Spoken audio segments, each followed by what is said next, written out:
Welcome back to Hot Takes and Deep Dives, and my next guest is the director and producer of the Netflix documentary Outstanding, A Comedy Revolution, which explores the history of queer stand-up comedy over the past 5 decades.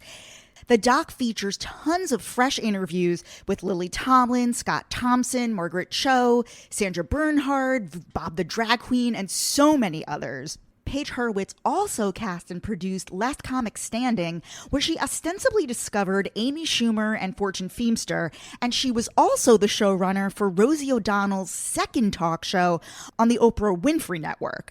We are getting into all of this and more. Hi, Paige Hurwitz. Hi, Jess. How are you? I'm great. How are you? I'm good, thank you. It's nice to see you. So, where to start? There's a lot that I want to cover with you. I guess to start, to sort of explain your role in these varying comedians' careers. So some of these people you sort of discovered through Last Comic Standing. Would that be fair to say? That would be fair to say, Jess. Yes, it's been a great journey so far in my career, and what's been really nice is that I've been able to shepherd and champion a lot of comedians that I love, and I've been able to work with them on different projects and see them grow and hopefully help them grow, and that's been incredibly rewarding for me. So you were an executive producer of Last Comic Standing for many years. Yeah, I was. But I did it a little differently because a lot of producers and showrunners run shows, but they don't get that hands-on in terms of their casting. And I always like to do my own casting. So when I was working on Last Comic Standing, I was kind of I was a little bit surprised by how that casting process worked because it was a little disorganized. And also I felt like there was not that much diversity among the comedians who were on that show. And keep in mind, at the time, it was the only opportunity for stand-up comedians in primetime network television. And it was before the proliferation of all the streamers. And so there were fewer channels, right? So it was kind of a huge opportunity for comedians to get on that show because you would have a guaranteed built-in audience of millions and millions of people. And so I decided to take over the casting of that show, which meant I auditioned 2,500 comedians every year myself. And so it was great because I got to meet a ton of people and really see everybody who was out there. But also I then had the advantage of being able to cast the people on the show and then being able to produce them.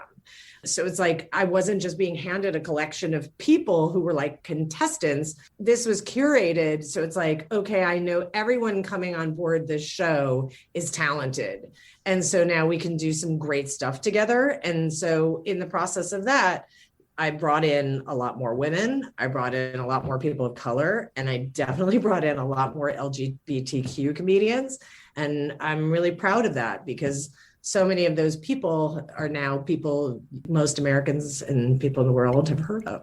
I mean, the biggest names to come out of Last Comic Standing, you're now producing their Netflix specials. Yeah, and that's kind of really beautiful. I love it because I feel like we've all been on this journey together. Mm-hmm. So it's like, I was producing that show and growing on that show and giving them an opportunity. And that opportunity led to so many other things for them. And now that they're, really shining in the spotlight, we've come back together and we're working together again at this point in our careers. And it's so cool. So it's like riding a bicycle, even though our careers have taken, so many twists and turns. It's like, for example, like Fortune happens to be a really close friend of mine in real life anyway, mm-hmm. But it's like, starting together on Last Comic, which was the first time she was on television. And I had to like convince her to do it because we used to perform together at Act Bar in Silver Lake. Oh my God. And I was just like, you have to do this show. And she was like, oh, I don't know. And I was like, just come and do it.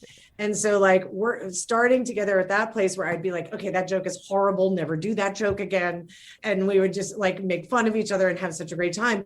But now to come back together many years later to do her special, it was like time had stood still, because it was just like we went right back to almost like we were the same two people at ACBAR.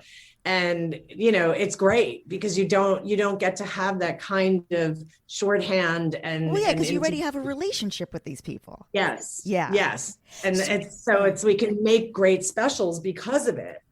It's like, I can say to her, you know what? I know you. I know that you were a debutante. Tell that story. Yeah. Like I know, like that you were an excellent tennis player in college. Tell that story. And that's a luxury that you don't get all the time with people that you're producing. So it's been really, really cool to have that, have these relationships that have taken place and grown over so many years. I know you personally started out as a stand-up yourself. Are you from the East Coast or the West Coast?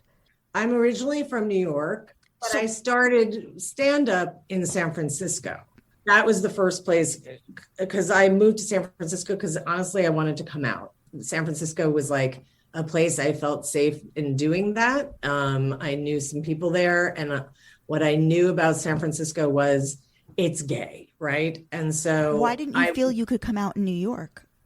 I felt more comfortable doing it in a city where my family wasn't, and where I could just be me. And also I had always wanted to try stand-up comedy. And I knew not only was San Francisco a gay town, but it was also a great comedy town. So I was like, I'm going. Luckily, it was like I could kill two birds with one stone, because it was like a magical place to be gay, and then also for stand-up, it was one of the few cities ever that actually had venues that were totally dedicated to just gay stand-up comedians and gay stand-up. Like that doesn't really exist most places. Like even in New York, there's like the duplex, like you have like cabaret shows and comedic performers and maybe a comedian hosting, or there's like a gay comedy night at a mainstream venue, but there isn't a dedicated space. And in San Francisco, it was called Josie's Cabaret. And the man who owned it, who was a wonderful, wonderful man named Ron Lanza, he was a little out of his mind, but he was such a terrific supporter of gay comedians and in particular lesbians. And so that we had a safe space where we could perform every night of the week, not just every third Thursday or whatever, but every night of the week. And it's where people like Margaret Cho started, Whoopi Goldberg performed there, Leah DeLaria. I mean, it was the place. And so I think had I not started in San Francisco, I don't know that I would have done stand-up, because it was, it still wasn't easy in the 90s to come out and to be an out performer. I think for a lot of comedians that did that, as you know, it's like you sort of got tracked into an alternate universe. So suddenly it was like your only options for earning a living were like doing Olivia cruises, which are great. But it was like, or doing gay pride events, or, and that was it. And you weren't getting the same financial opportunities that other comedians were getting.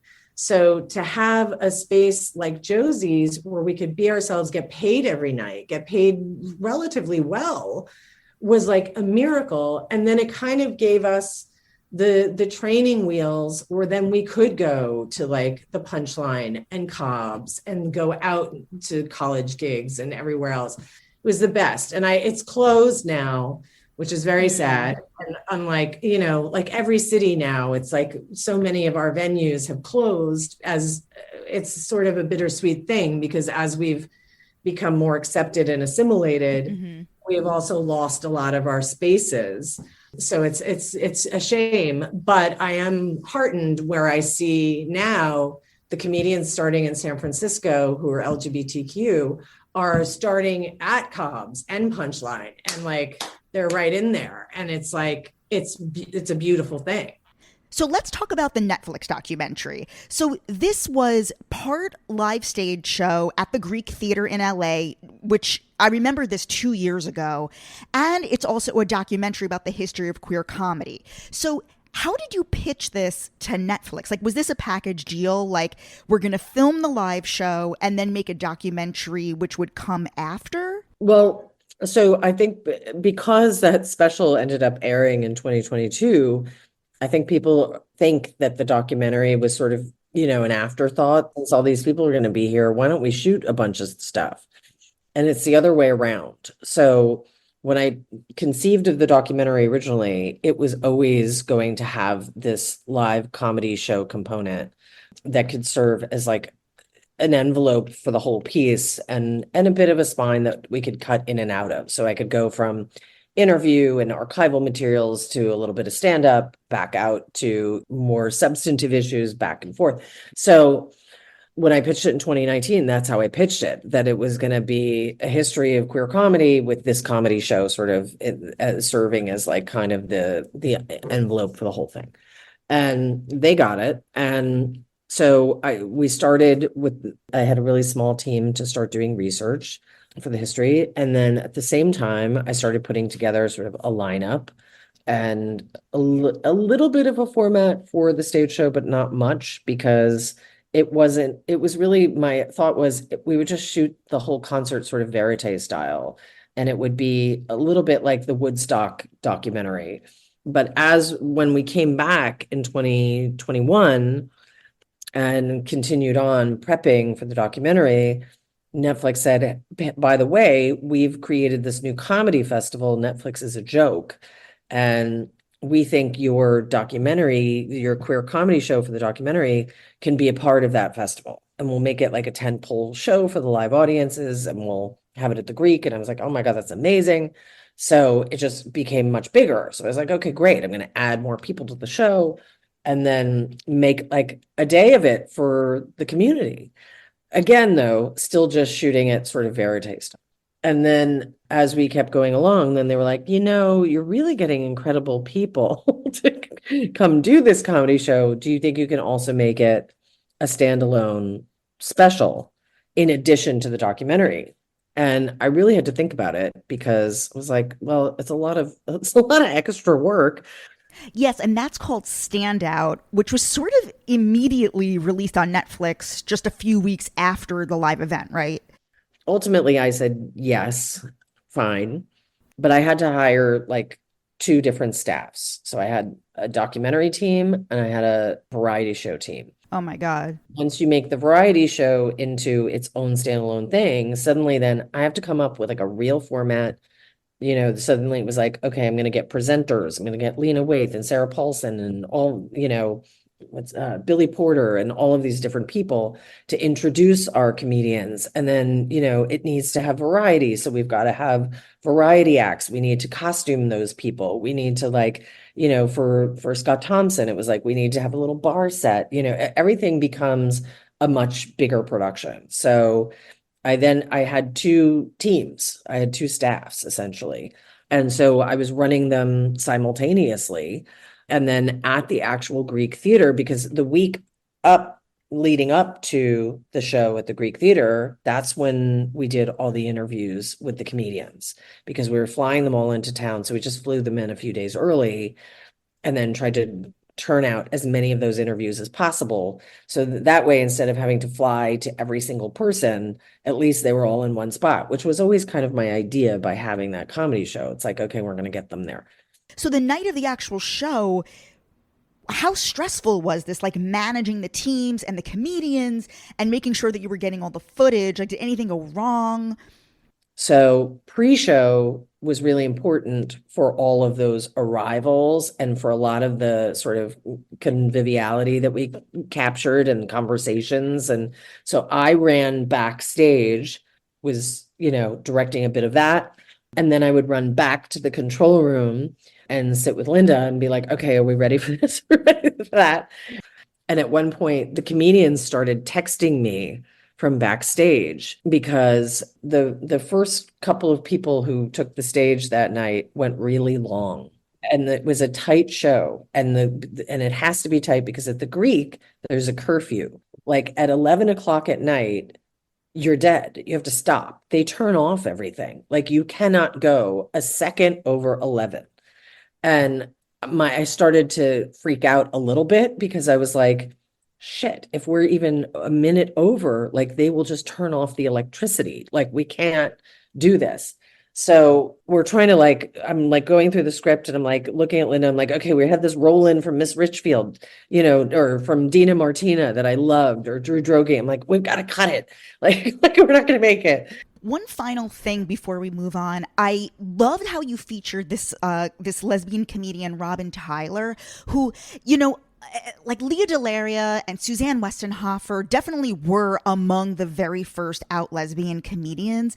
But it's in fact Robin Tyler who was the first out on national television in 1978. And you really highlight her. And so it's nice to sort of let this other woman get her flowers, whereas Leah Delaria and others kind of have been taking credit for that in pop culture all along. Part of the reason why I really wanted to make the film is because queer comedians, while they set out to make people laugh, they didn't set out to do anything, grandiose. They just set out to make people laugh. They really did impact the culture. And so like Robin, yes, she was the first out comedian on television, but who else was coming out on TV back then? It's not like there were actors or politicians or authors or celebrities coming out on TV left and right. It was a comedian that did that. I think Ellen's coming out was probably the most important for a lot of people. Wanda's coming out meant a lot. To have a queer woman of color who had her own television show and who was in hit movies, and again, a comedian. So I think comedians don't, especially queer comedians, really haven't gotten their due, and people have not heard their stories until now. And hopefully people will build on that. And I'm sure there's someone that can make a whole other version of this, next year. And I hope they do, there's so many more people to interview and talk with and spotlight. I want to hear about your experience as the EP of Rosie's show for Oprah. Oh, do you? I do. I want to hear everything. Did you talk to Rosie about it? No, we did not discuss that show, but I watched every episode of it. Did you ask her to talk about it? And No. She said she didn't want to? No, I didn't. It wasn't. This is for you. Thanks. Well,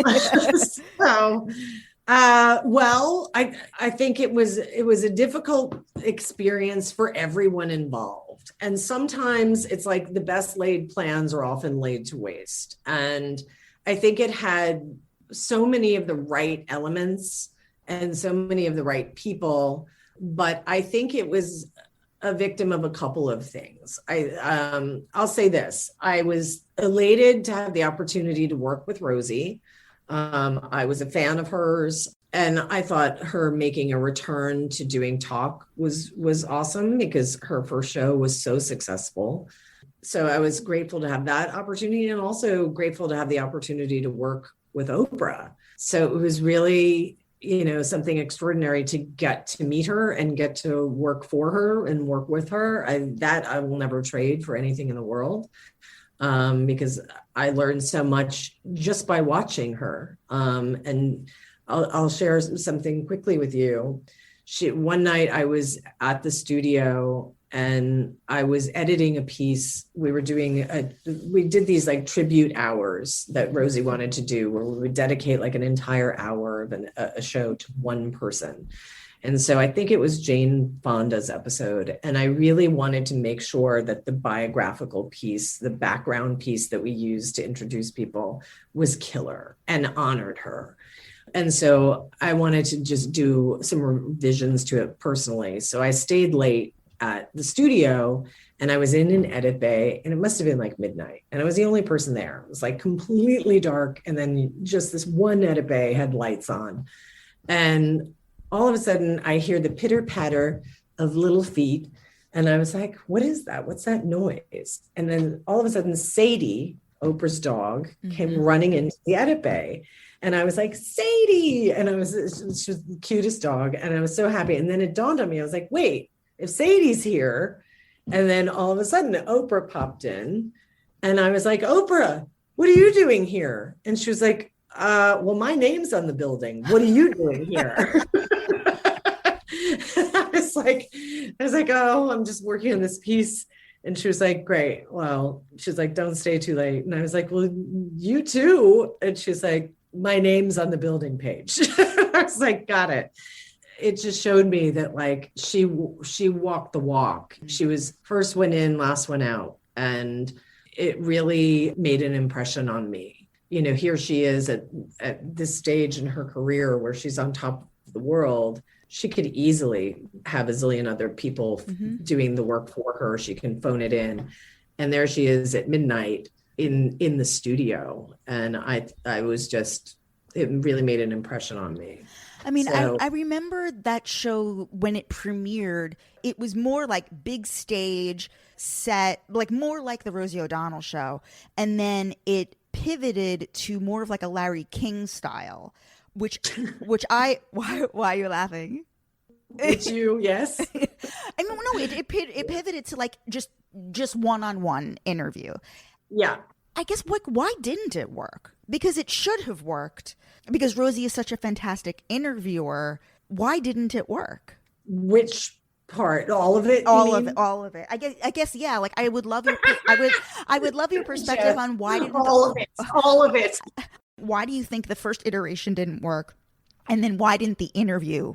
Right. Okay. So there's a couple of reasons why the first version didn't work. Frankly, I still stand by this. I think that the first iteration would have worked, and I liked the first iteration. I did not think the first iteration should have been changed, like as much as it was. Of course, every show needs to be revised as you go when it's a new series, but I actually really enjoyed that version. But what's more important is whether or not your host enjoys it. And I think two things happened. One, I think Rosie had really big expectations for what the ratings would be, because she was coming from, network TV shows where the measurement of success is in the millions of viewers. OWN was basically a startup, and at times was getting 50,000 viewers, which, is less than some web series. So it was a very different animal. So I think Rosie's expectation was, I'm going to come to OWN and I'm going to bring in all of my millions of fans, and we're going to get a huge number out of the gate. Well, that didn't happen. Still, I think across the platforms where they aired the show, I think we got, I want to say like maybe 1.5 million, which at that time was gangbusters for OWN, because they weren't getting that number unless Oprah was actually starring in the show. Yeah. So it was somewhat successful, but I think measured against Rosie's expectations, it fell short. And any time when you're a performer and you look, all comedians are a little bit insecure, number one. All performers are, I should say. But I think when you invest in it and you make yourself vulnerable and it doesn't hit the mark you want it to hit, you then start to second guess everything. And then suddenly you're listening to this person and that person and this person. I most people don't like reviews and think reviews mean nothing. The reviews don't matter, but read them to me. Yeah, it's true. So I do actually put some weight to the reviews. And when I see the New York Times absolutely loving the show, like over the top praise, when I see Variety, Hollywood Reporter, review after review after review was like, this is really a great show. It's different. It's not slick and polished. It feels authentic. Like a lot of the things that Rosie actually did want to do, were getting noticed. But because that number wasn't the number she was used to and expecting, I think it was like popping a balloon, So that was one reason. I think the other thing was, I think doing it in Chicago was really difficult for Rosie because she had to fly back and forth. Really, in a perfect world, we would have had a Broadway theater, that's her home. Mm-hmm. So while the studio was incredible and it was state of the art and tons of resources, it still really, felt a little fish out of water for Rosie. So I think that maybe was an issue. And then and the only other thing I would say is, I think when OWN launched, I think there may have been a slight miscalculation about who the OWN viewer would be. And so I think everyone thought that the people who watched the Oprah Winfrey show would all move en masse with Oprah to the OWN network. And as we see very clearly today, that's not what happened. So I think there was a little bit of a miscalculation about who was watching and what they would want to watch. And so the shows that were first put on the channel, I think were very much geared towards soccer moms. I think there wasn't as much diversity as probably there could have been. And I think they had to sort of reconfigure things after a while. And it became obvious that the primary audience of OWN were Black viewers. So I think that was something else that played a part, not to say that Rosie couldn't appeal to Black viewers, but I think that it was her demographic when she had her old show was very different than the demographic that was actually showing up to watch OWN. I think it's so interesting that you preferred the big set, the original iteration. I know myself and just general friends, we all love Rosie. And at that time, we loved when it became that much smaller, intimate conversation. Why, you as a producer, why did you feel that was the inferior version? Well, I wouldn't say it was inferior. I would say I preferred the big show. And I have to put that into context. That's the show I was hired to make. Like, I was not hired to make a one-on-one chat show. Like, I was hired specifically to make a comedy variety talk show. Of course, makes sense 100%. Yeah. Yes. So I think had my mission been create a one-on-one, intimate, low budget chat show, yeah, I would have been like, oh yeah, this is it. We did it. Voila. But for me, and I left the show prior to that, well, really just as that one-on-one sort of radio show format kind of show was happening. And then another EP took over to do that show. Because that's just not really what I do or what I like to do. Like, I love comedy. And so, like, my whole thing is like funny. And I think you can actually be incredibly substantive with comedy, and you can hit more people and you can unite people, you can make them think, you can also, do stupid shit, of course. But comedy is my wheelhouse. So when it gets to like, let's talk for an hour about child abuse or whatever, while that's great, there are other producers that do that better than I do. Can we talk about reality TV? Yes, we can. Yes, okay. So I've heard you talk about how you felt that politics, and specifically the last two election cycles, were the greatest reality show ever produced. 100%. And I loved your analogy, or rather, I loved like hearing you actually talk about the number. I was thinking about this because you were talking about Rosie's reaction to the numbers, the millions versus a few 100,000. You brought up the fact that the first debate had 22 million viewers, and that was when you knew that Trump was going to win the election. Yeah, so it was the first Republican primary debate. So it was in 2015. And it was the first one Trump was in. And no one had really been watching or paying attention.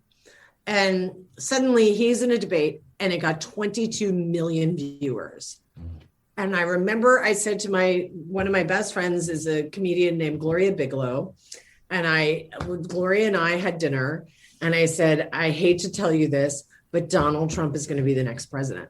And she was like, why would you say such a thing? Like, that's crazy. Like, what? That's terrible. Why would you say that? And I was like, because 22 people tuned in to watch the Republican primary debate.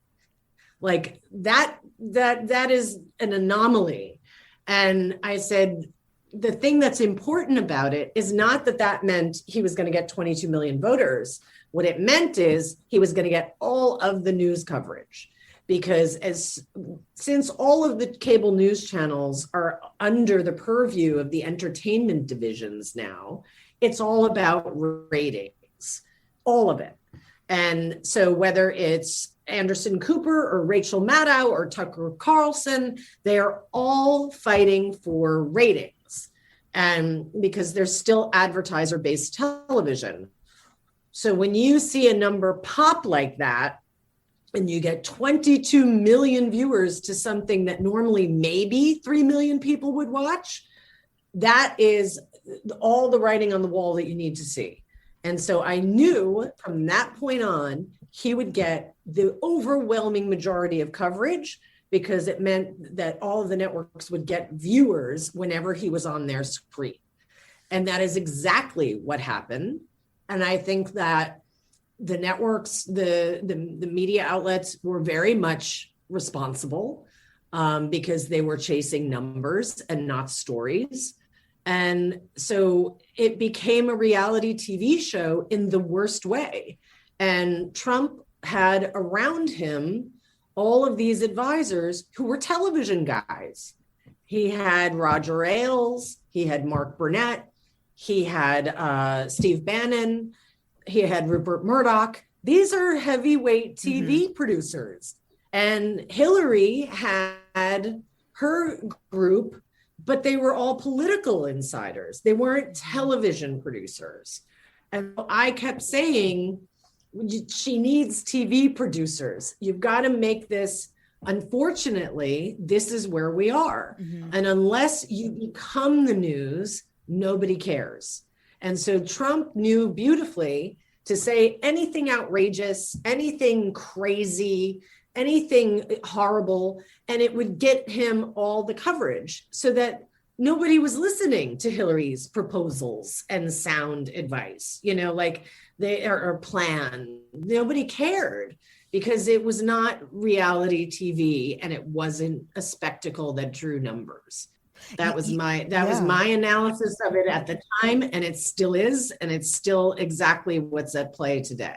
You said something so profound. You said television is the most powerful force on earth, and if it falls into the wrong hands, it'll become a force for evil. Yes, and that is not an original thought on my part. It is Paddy Chayefsky's original thought from the movie Network, which, if you have not seen it, is one of the best films ever made, specifically about television. But it was prophetic because in that film, every single thing he wrote came true, everything. And it was really about the power, the awesome power of television and the corporate ownership of television. And it means that the corporate entities, and right now there are 5 corporations that own 90% of media. And when we say media, what that means is information. They control all of the information. That's terrifying. And that's what Paddy Chayefsky was warning us about. And so I say, yes, TV is the most powerful force on earth. And if you don't believe it, remember, Donald Trump was the president of the United States.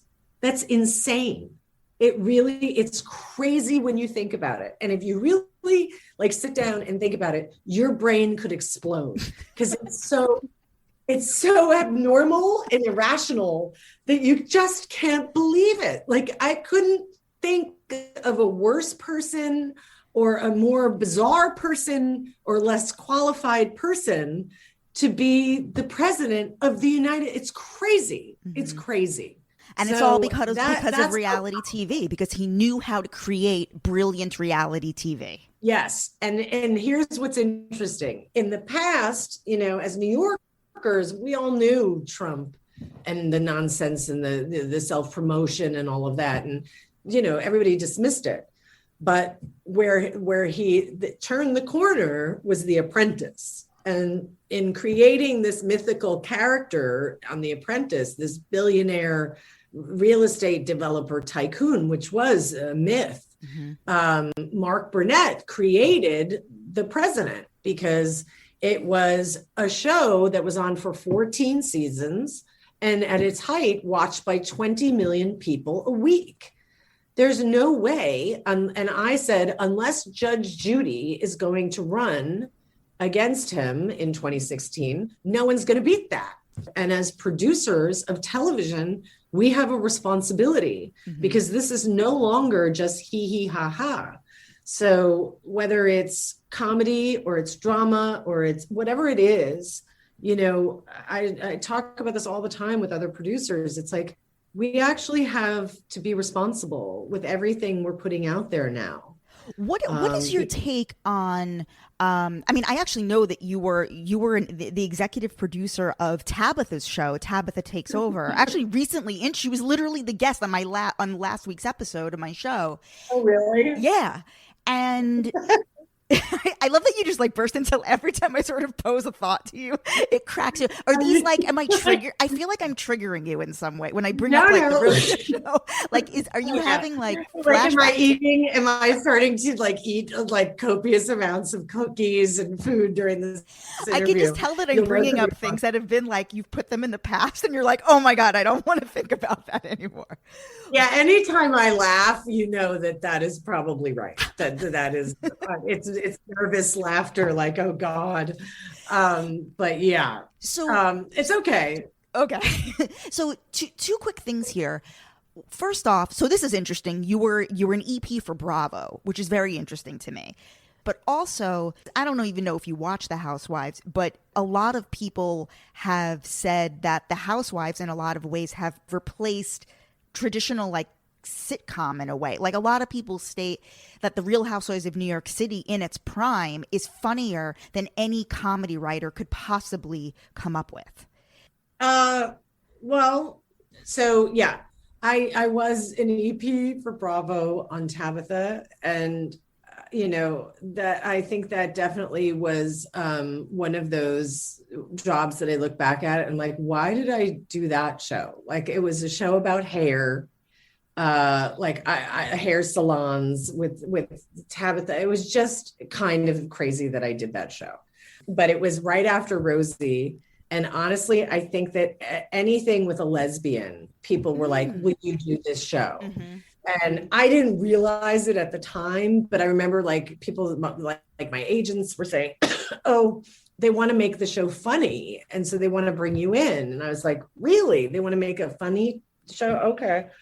And that wasn't true. So I'm trying to make it hilarious. And Tabitha, poor thing, is why is this funny to you? And I'm like, aren't we trying to make it funny? It was just crazy. How do you produce a show like that? How do you make it funny? You're talking about the actual setups? Are you feeding lines? Are you talking about the confessionals? Which part specifically?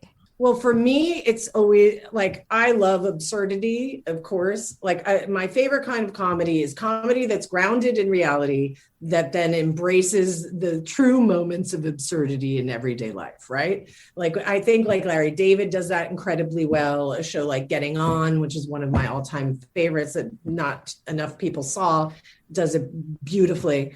Network like that. So for me, it would be okay, we would be at a salon and, somebody was talking, somebody had, there was one salon that we did where one of the stylists had a side hustle where she was selling jeans. and she was selling jeans out of the salon, but she was hanging them, and they were like bedazzled jeans, and they were really like tacky jeans that she kind of was making. And so she was hanging them from like the rafters, and like they were just kind of like people would walk into the jeans like as they were walking through the salon. And to me, I just was like, that's ridiculous and funny. And so a different producer would like cut around that, or maybe just use it for a pop for a second, like just like as a cutaway or something, like, and they would mention it. For me, I'd be like, I need to hear everything about the jeans. Like, I need to hear how the other stylists feel about it. Like, it looks like you work at Canal Street, like, and she's selling knockoff jeans. Like, it, to me, like, that's immediately where my attention goes.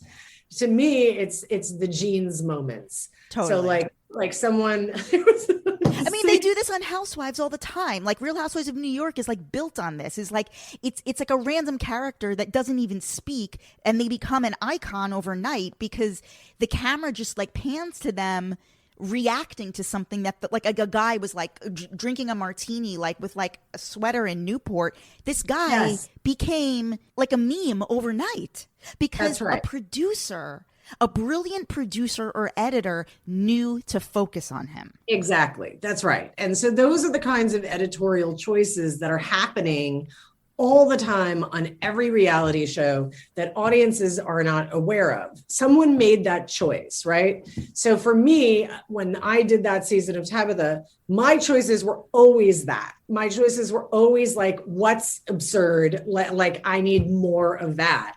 And unfortunately, Bravo and Tabitha did not like that. And so I had to re-edit every show and make it like the typical serious, takeover, get your shit together, which was fine. But for me, I was like crying with laughter because I would focus on like the just insane things that happen in everyday life. So I think, Housewives has kind of gone more in that direction, which I enjoy. But I have to say, like, just as I was saying, every one of those things is a specific choice, and there is the producer's hand involved in that. Every single thing you see on Housewives is a choice and pre-planned. And so it's not just like they roll cameras and it's verite shooting. It's everything is scripted. And it may not be lines of dialogue, but scenes, and certainly like, okay, Monday, you guys are going to go have lunch and you're going to talk about this, that, and this. We're going to then have this person come in midway through. Like, they're basically actors. They're basically, doing the same work of the actors, except they have to improvise lines a lot. They're doing Curb Your Enthusiasm. They kind of are. In terms of your collaboration with Wanda, this production company, like what's your dream project to be working on over the next 2 years? During COVID, I finally had a chance to shoot something I've been wanting to do for a very long time. And it's a documentary called Sale of the Century, which I'm editing now. And it's the story of the world's largest lesbian cruise that sailed directly into a hurricane. Wait, is this the cruise? Okay, because I think I was on that.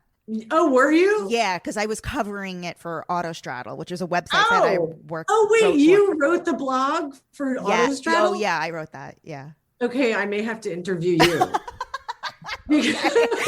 Yeah, I did all the interview. That was where I first met Jill and Kathy, and I did all of the interviews for Autostraddle, and I was covering. Yes, I was writing that blog. Oh my God. Well, I have that blog. I downloaded it. We all contributed to it. We were doing it from the ship, like when like crappy Wi-Fi. Wait, you're making a documentary about that? Yes. Holy shit. Because everyone I knew was on that cruise, right? And wait, Kate McKinnon was on that. Everybody. Meredith Baxter was on it. My friend Julie Babbitt was on it. It's like insane how many people were on it. And the hilarious Julie Goldman and Brandy Howard. Yeah, exactly. Like everyone was on it. Danny Campbell, like it just was crazy. And so Like, I remember I didn't go on it. I was like, no, I don't want to go on a cruise. But then I remember hearing about it and I was like, what happened?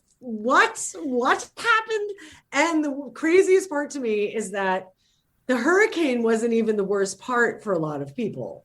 Like, so many insane things just kept happening. Like, like with Meredith, she got outed. Yes. And had to basically leave the ship and go to the Today Show and come out to Matt Lauer. Jill ended up like mixed up in an embezzlement scheme. Like, it just like everything was like crazy. And I was like, I can't believe it all happened on this one cruise. Like marriages ended. So I was like, I've been dying to make this for years, and finally we had some downtime and I was like, I'm totally doing this. And who was it? Oh, Nicole Paone, was chased through the streets of Belize City. Jill Bennett was threatened with a machete. Like, it just was crazy. But then also at the same time, people were picking up garbage at the beaches and trying to paint schools. And it was like, only lesbians would do this. So this is going to be distributed like independently? Like, where is this? Yes. So I'm just editing it now. I have like 3 more interviews still to do, but I've already started editing it. And I'm gonna take it out and then either sell it or go the festival route. But either way, I was just like, I'm gonna finance it myself. I'm totally making this. And the thing is, I'm not interested in like the cruise company that was involved in the lesbian travel company. Like, that's a whole different story, and I have no interest in that. I really was just so completely like enthralled by this story of all of these lesbians on the same ship that sails into a hurricane, and then everything that happened after that. I have my own story, but I'll tell you when it's just a random anecdote that I'll tell you my little nugget offline. Wait. Yeah. Okay, I can't wait. And do you remember the trip? Do I remember the trip? Like the destinations? Yeah. Like, do you remember the whole thing? Of course. Okay. Of course. Some people, like, the funniest part is that, like, also everybody's story differs wildly. Wait, no, here my greatest moment. Well, no, I have 2 great moments from the trip. The greatest moment I'll tell you offline. The second greatest moment was my intention going into that trip. Kathy and Jill had just left After Ellen, and it was a huge scandal in like the celesbian internet culture of which I was fully immersed. And I said to the creator of Autostraddle and the editor-in-chief, I am going to interview. I had never done an interview before. I said, I'm going to interview Jill and Kathy and break the story. I'm going to get them to tell me the story of why they left After Ellen. I did it on a little recorder, and then I transcribed the whole thing, and it like broke the internet.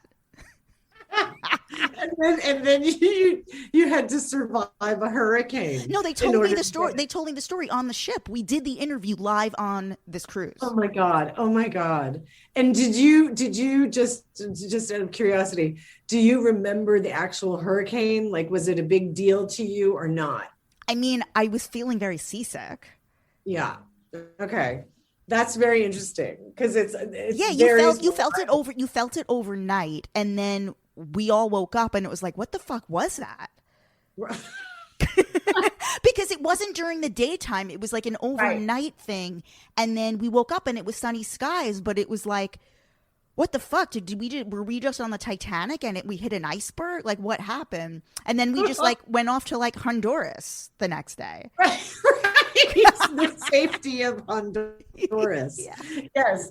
And that's the thing that just really makes me, I love so much the vast differences in recollections. So there were some people who were terrified and thought they were going to die. And one person thought that the ship had actually sunk. Like, they woke up. Like they thought they were dead. Yeah, they woke up and they couldn't, there was just water, and previously they had like a balcony. So they were like, oh my God, we've hit the bottom. Like we've sunk. And then there were some people who slept through the whole thing. And then there were some people who were just drunk. And so like they weren't quite sure what happened, like Meredith and her wife, they were terrified. So like just not even thinking, they thought they should go to the gym. And so they tried to work out and they were just getting thrown off of the equipment. I mean, everybody's story is so wildly different. Did Kate McKinnon talk to you? I'm working on that because I'd like to get her to talk to me. Okay.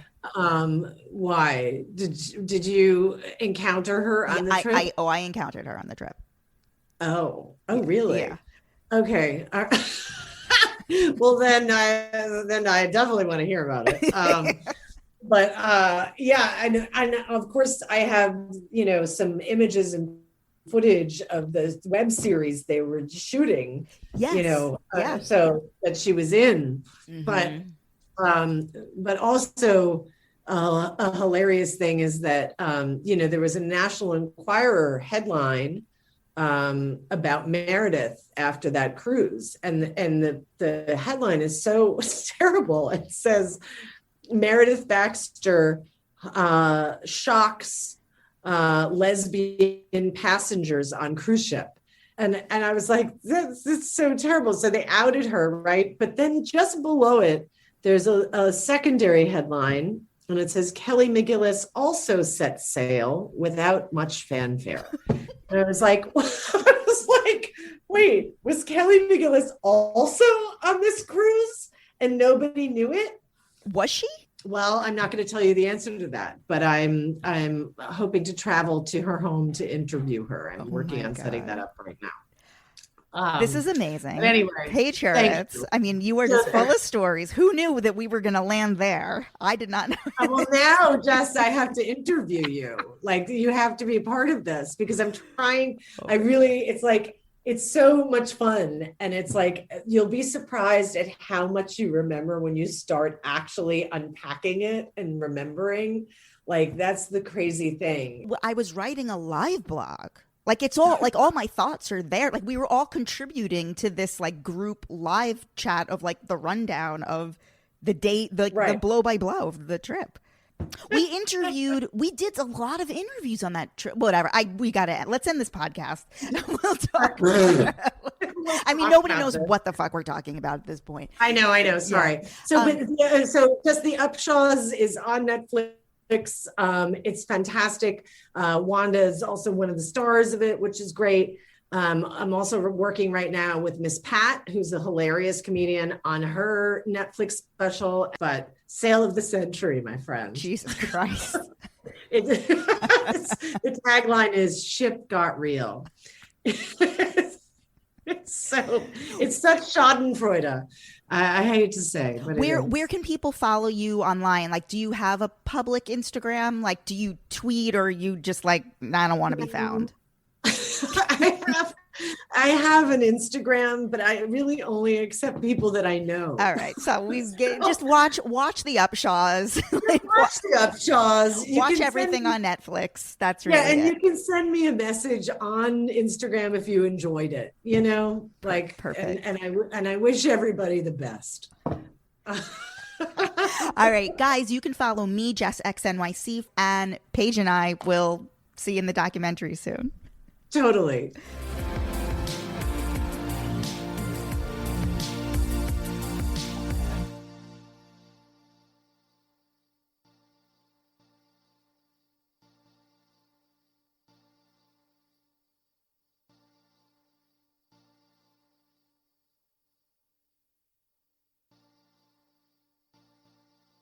Finding someone that understands you is hard because you're human, and there's a lot of different humans out there. eHarmony helps you find someone you can be yourself with. You think no one would understand mourning a plant like it's a loved one, or singing made-up songs to your dog, but that's the type of person eHarmony helps you find. Someone who makes you feel seen, heard, and understood. Get started today on eHarmony. Get who gets you. Marketing is hard. But I'll tell you a little secret. It doesn't have to be. Let me point something out. You're listening to a podcast right now, and it's great. You love the host. You seek it out and download it. You listen to it while driving, working out, cooking, even going to the bathroom. Podcasts are a pretty close companion. And this is a podcast ad. Did I get your attention? You can reach great listeners like yourself with podcast advertising from Libsyn Ads. Choose from hundreds of top podcasts offering host endorsements, or run a pre-produced ad like this one across thousands of shows to reach your target audience and their favorite podcasts with Libsyn Ads. Go to libsynads.com, that's LIBSYN, ads.com today. Hi, I'm Chris Gethard, and I'm very excited to tell you about Beautiful Anonymous, a podcast where I talk to random people on the phone. I tweet out a phone number, thousands of people try to call. You talk to one of them, they stay anonymous, I can't hang up, that's all the rules. I never know what's going to happen. We get serious ones. I've talked with meth dealers on their way to prison. I've talked to people who survived mass shootings.